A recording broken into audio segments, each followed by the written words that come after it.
brotherhood, multiplication, restoration.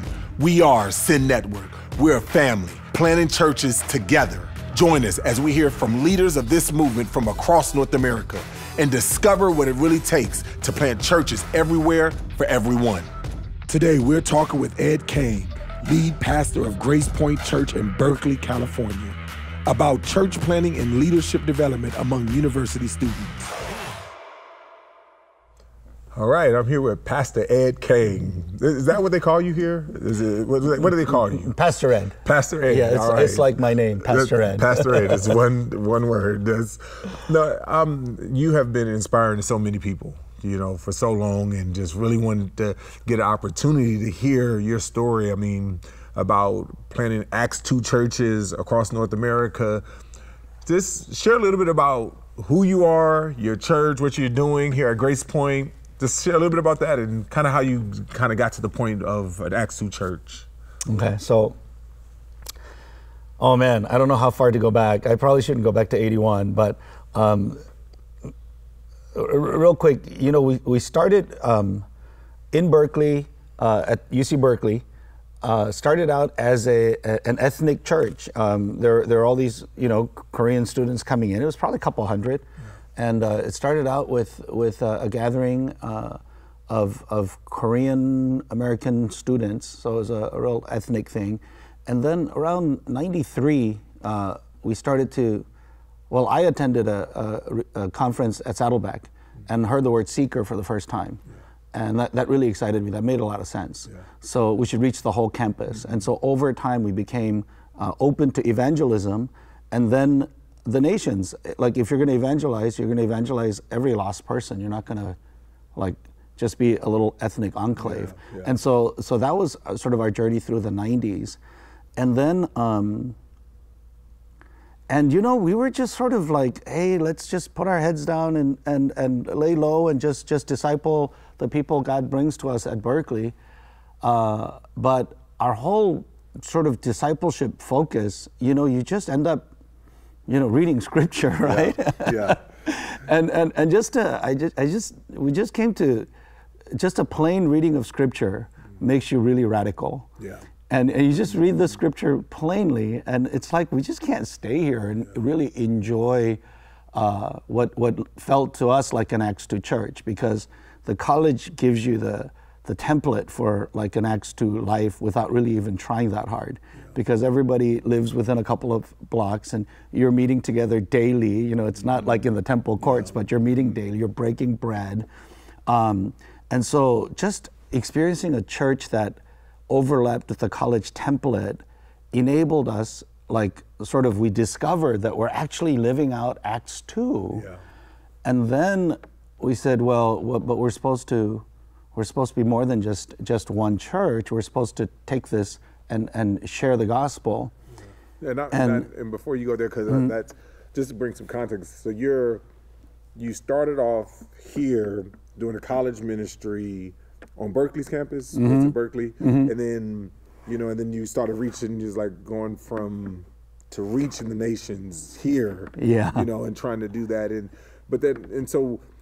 so first, when we, as you started talking about your church planting philosophy, you were a church on a college campus.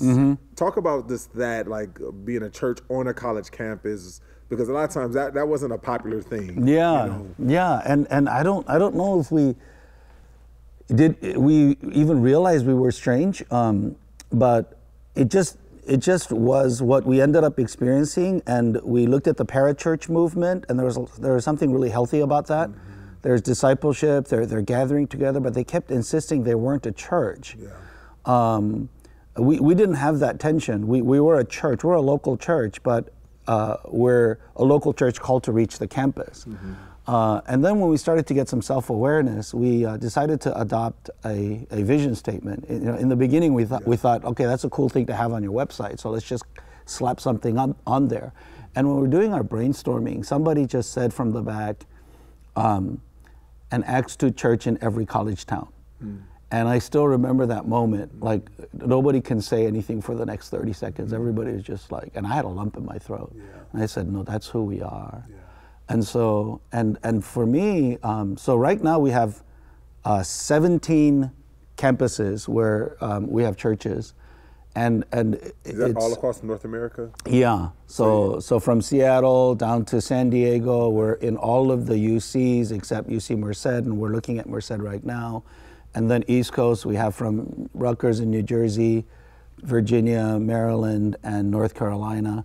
And then in the middle, we have Minnesota, Chicago, and Austin, Texas. Yeah. And the way we got there is, so from my perspective, it was that vision, but also just my heart as a leader and a pastor was, okay, so I'm raising these guys, and we're reading scripture, and at a certain point, their hearts ignite. Mm-hmm. And I felt like I was a ceiling to them. Looking into discipleship philosophies, I was always a little bit skeptical about one person discipling one person who's going to disciple another person, because when I saw that, it was like a copy of a copy. Well, nowadays copies of a copy are good, but in the olden days, and so I felt a pressure to send these guys out so that they can sort of stretch their wings. And for me, that was as powerful a motivation as our vision of planting in campuses. Mm-hmm. And so I look at these guys, and they've grown up under my leadership and under this church, and they're doing important ministry within our church. But I felt like, no, you need to get out there, and you need to pioneer, and you need to be scared, you need to pray, and that's how you're going to grow into the next level. Yeah. So that's what propelled us to do uncomfortable things. Like in 2017, we sent out over 100 people, 7 teams, and every one of them. I mean, 7 different campuses. Mm-hmm.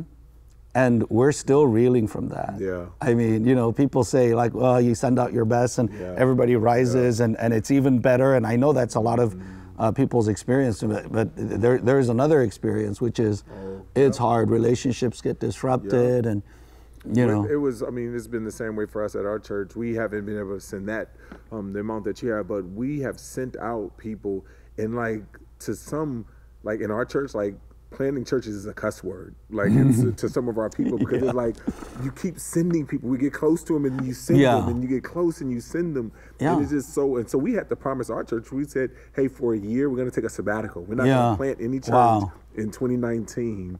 And then now we're about to plant in 2020, and people are like, I thought you said we weren't going to plant. I was like, in 2019 we did plant, but we're going in 2020. I mean, no, and there's genuine hurt there. There is, and. But what I love about what you're doing, and with the Sin Network, we talk about a multiplying church, and we have a bullseye. And the bullseye for a multiplying church is discovering, developing, and deploying church planting teams from within. And I think a lot of times when people talk about multiplying church, it's like they go, they do a conference, and they say, hey, we're doing a church planting residency, and you spend 6 months with you, and then they'll slap their tag on you and then go out. But you've been mentioning something. You said you raised these guys up. These are people who have either come to know the Lord or discovered their church planting call within the context of your church. Talk to me about the commitment to that, because I remember one time a guy saying, hey, you should go recruit the guy, and you gave this look to this is like, no, we this is like this look of disgust, in a sense, like we don't go and find people, like our laborers are coming from the harvest. That's what I've always admired about you. I mean, why have you been so adamant about that?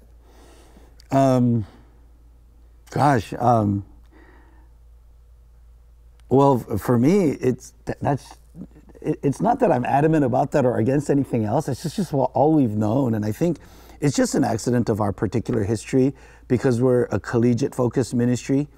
And you start igniting the hearts of 18 and 19-year-olds, and they take your preaching seriously. Yeah. You suddenly have a burden, and you have to send these guys out. You can't say, oh, I was just preaching, don't take it all seriously. No, you got to send these, and they they say, well, I want to be like you, you know, and I was bivocational and did discipleship ministry with college students, and eventually, you know, did more and more until I couldn't do both. And so I think it's something about our collegiate context where we take these young people seriously, and they say, send us out. And then there's ownership, because they don't go out by themselves. You know, we're very relationally integrated. So when they go with people that they've loved and discipled, and they go in a big chunk of like a dozen or so. And I mean, that pipeline, it's not like I want to plant churches, but even if I didn't, I have to. Yeah. Because the whole context of our church is, what's next? What's next? You know, you're converted. You know, what's next? Well, you got to share your faith. You got to grow. You got to get sanctified. What's next? You got to take on the call, priesthood of all believers. You know, we try really hard not to put a sharp line between ordained, seminary trained versus, you know, we really don't like that language. We have our small group leaders, and they're pastors, and they're pastoring their people, and so these young bivocational ministers, they take themselves very seriously as ministers. And so that pipeline is there, and we cannot not plant. I mean, we've got to. So talk to me a little bit more about that pipeline. So, you know, within Network, we have a pipeline, and, you know, that we try to come alongside churches to help them, you know, to develop, you know, and discover and develop people. But talk to me about your pipeline. Talk to me about kind of, you mentioned from the time they are reached on campus, you know, what does it look like freshman, sophomore, junior, senior year? Well, freshman, it's a big pool. You know, we try to do a lot of attractional events as well as relational evangelism. We do everything to get a good crop of freshmen. And our pattern is our freshman class tends to be the largest. You know, and then people lose spiritual interest or whatever. But through the college experience, we do a lot of open homes, life on life, just enjoy one another. And I guess if anything, our discipleship motto would be, we want to be like them. So we believe in close friends ministering together to a group of younger guys. And so those relationships form, and then when they graduate, they need to make a decision. Am I going to stay and join the staff team? And so we use the word staff, not to designate full-time paid staff, but staff is just, I'm a minister. I'm officially like in this role of mentoring younger guys. And so when they join that staff team, then they do what they experienced with other college students. And as they start to develop a heart of love and they start to share the gospel, just their identity as ministers forms. And they're dealing with career and scheduling and weekends, and they're giving all of that up for ministry. I mean, Saturday, what are you doing? You know, my coworker's going to Napa, you know, wine tasting, going cycling, you know, in the Bay Area. There's so many things to do. And our guys, like, they're working, and on Saturdays, you know, I'm taking some students out on a hiking trip, or I'm doing this, or I'm helping organize tech needs for our church. And so there's a lot of opportunity early on to really define, like, okay, what am I about? You know, am I going to pursue and they see all of those choices made by older people, and so it's just, so the pipeline is not very specified. So whenever people like, you know, we have these tear sheet exercises where we have to draw like a diagram, like, oh gosh, what is it for us? And always I end up drawing a table with a big stock pot of soup in the middle and an open Bible, you know, in homes. And it's very organic. I mean, it's totally organic. In your organic nature, what I'm hearing you saying is that the freshman class, do they go through, I mean, it starts larger, but do they go through the same with the sophomores? Is the experience the same, or do you mix like freshmen? Is it all one pot? Like, how does that work? We try different structures. The structure that works the best, I think, for college students is class ministry, as far as we've experienced it, where the freshmen are ministered to by a freshman staff, sophomores. But then that can get a little siloed, or it's not a silo, it's horizontal, I guess. And so then sometimes we'll go to what we call home group. which is all 4 classes but smaller. And that's not great for reaching a lot of freshmen because they like to herd, but it's good for raising leaders. Okay. Because that home group leader is running his mini church. Right. And we have they run Bible study on campus in the dorms, and so they're running the program, the events, the discipleship. Do you flip from year to year, or is it all just not year to year, but going at the same time simultaneously? That's ideally. We have 3 separate big chunks, and then they're all supposed to have kind of different approaches, but they end up converging a lot. So it's a little messy, but we have both. Yeah. Okay. No, I mean, I think that's great. And so what I love what you just said is even be able to differentiate. You know, one is great for reaching freshmen and one is great for raising leaders. You know, I mean, how do you wrestle with that tension? We just do. You just do. You just wrestle. I mean, because that is because a lot of times, specifically for churches, you know, in church planning, what ends up happening is, you know, you're very aggressive about reaching, and then you reach a certain capacity, and it's like, all right, we're close enough. So now let's just develop leaders. Let's just, you know, develop what we have. How have you managed and maintained that tension between developing leaders and continue to stay evangelistically focused? And not, because a lot of times the drift is, all right, we've reached enough. Let's kind of make sure we got healthy, you know, there. I think that's a tension that I think for us, the way that it works out is reaching college students. We really, really want to reach unchurched people. Yeah. So that, and relational evangelism is tough. It's really tough. And you have to be a certain sort of person to be good at that. And we've got a lot of eager staff who maybe don't have a lot of natural relational charisma. So what we've done is adopt a hybrid of relational evangelism as well as attractional events. Okay. So the way that tension plays out for us is we can get so involved in tasks because to put on an event requires often food because college students love food, you know, fancy lights and tech and well-programmed creativity and that's a lot of tasks. Yeah. And so to develop a minister's heart and to be engaged in discipleship and things like that. So that's a tension that we deal with. We don't want to grow too fast. We always want to grow at a pace where our staff group can really assimilate and really have our students in our homes and sort of catching our values. Yeah. And we're not that good at growing fast anyway, so that's never been our problem. Yes. Yeah. So when you're doing, you know, it sounds very clear, like, okay, freshmen, sophomores, they're getting together. You have some of the mixture. Like, when you're a junior and senior, do you have different expectations for junior seniors, or is that still? Well, the upperclassmen know that they're upperclassmen, and we don't like to differentiate very early, even though we see the ones with leadership and spiritual potency, because we really treasure horizontal relationships, peer relationships.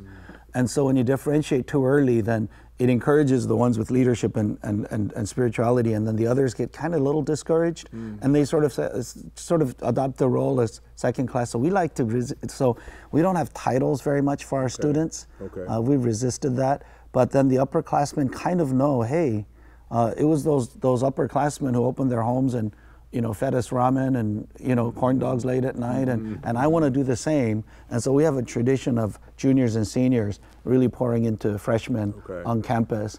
And then when they do that and they develop a taste for that, like, wow, this is amazing. Then they're gonna take jobs and do things like they'll resist jobs that require travel because I want to be doing this when I graduate, you know. And then when they start doing that, their identity forms, and then they want to get sent out, you know. They want to get sent out. Like me and my friends want to go and plant a church in another college town. That's such a thing. Yeah. So you probably see many iterations of just freshmen like, connected, and then that they've been sent out together in a different city. Yeah. So what does that look like? Oh, okay, I'm about to graduate. How many of them continue on to be grad students? How many just go get jobs? Like, what happens at the point of graduation? Most of them will deliberately get jobs. I mean, some of them go to grad, like more and more, they don't go to grad school because so many of our people, like the job market's so good here. So they'll get jobs, and they will room with each other. So they just continue the college experience almost. Yeah. Yeah. So they'll get a house and like 6 of them will crowd in there, and right after work they go to campus. Yeah. How do you maintain that mentality? It seems like for a lot of people, it's just kind of like once they get that degree in college, it's like that transition from college to careers is like I'm owed something. Like there's this kind of expectation, But it's something you said they still cluster together. They still stay together. They still keep that mentality. Yeah. I think there's a polemic in our teaching against all of the silly notions that young people can have about the working world. And then I think they just have a lot of fun. Yeah. I mean, our ministry is fun. Yeah. I mean, so they have a lot of fun doing ministry. They have a lot of fun with each other, and there's that camaraderie. So that hasn't been a struggle. Like they don't feel like they're making a big sacrifice by, turning down the lifestyle of a typical millennial, coder that's overpaid, and like they kind of know that that's sort of illusory, and they'd much rather be doing this. And for church planters, like I meet a lot of church planters, and they're going to go into a neighborhood and reach the families, and man, collegiate ministry, even if you're not going to stay a collegiate ministry, you wait 4 years and they graduate, they become stakeholders, and their ownership is off the charts. I would say, hey, why not start at a college campus? And of course they eat more than they put in the offering bag, of course. But after 4 years, man, they become not just members, but co-laborers. Stakeholders. Yeah. And then they have just a relational bond that because people make friends in college and then they lose them for the rest of their lives because everybody gets like split up and they go to different towns. And somehow our graduates have decided to stay together, and so they're not lonely. They live this sort of tribal life, and what they experience in college just continues. And it's an amazing sort of basis to build a church. It's awesome just to hear, and it seems like you've given them a place to both matter and belong. Last 2 questions before we go.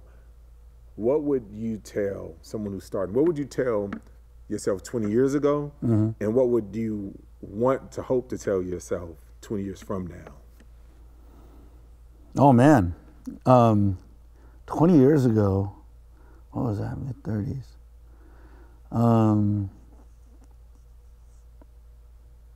Be a little quicker about releasing. I think there was a whole period of about 10 years we didn't plant any church, and we're just sort of, so I think I felt more besieged than I needed to, and I felt like, we're a serious church with a high emphasis on piety that didn't really fit well with the crazy college context, and so bridging that, it was hard. It was hard, and so I think because it was so hard, I think we felt besieged. So I would say no, release people earlier. I would say pull people out of Frontlines ministry to focus on mentoring and coaching earlier. We're beginning to do that now, but I think our capacity to actually have coaching and mentoring in place would have given us greater courage and ability to send people out earlier. Okay. So that might be some adjustments I would have made. 20 years from now, man, I don't know. What do you hope for Gracepoint? What's your dreams, your longings? The longings would be that we would, that we would be a movement. We're under threat right now of getting institutionalized. And we're trying to fight that a lot, because when you're sending people out at scale, then all the advantages of bureaucratization, standardizing things, uniformity, and that's just efficient. And so even though we hate that, we end up finding manifestations of that. And I think we're kind of, Kelly and I, my wife Kelly and I, we're sort of the mom and pop of our whole church, in the sense that we're literally the oldest. Yeah. We're literally the ones to hit all these life. So we're a movement that needs to become decentralized in a way that's healthy and that won't freak people out. Right now we're still one big happy family, but there's going to come a day within the next 10 years where we're going to have to bid farewell to a lot of cherished ways of being, and maybe even change our name even, so that we can keep duplicating. Like, I don't want the pyramid to just get bigger. I want it to break up and then replicate this story elsewhere. And so my hope is that the mothership that the Berkeley Church is right now would be duplicated, somewhere out in the Midwest, or one of our churches out in the East Coast would become like that kind of powerhouse, and that it wouldn't all be controlled from the center. So that's something I need to not just hope for, but like orchestrate and engineer these next 10 years. It feels like God is moving in that direction. Yeah. Well, I appreciate it. Thanks for taking some time with me. Yeah, you're welcome. Good seeing you, Dhati. Seeing you. Hang in there, man.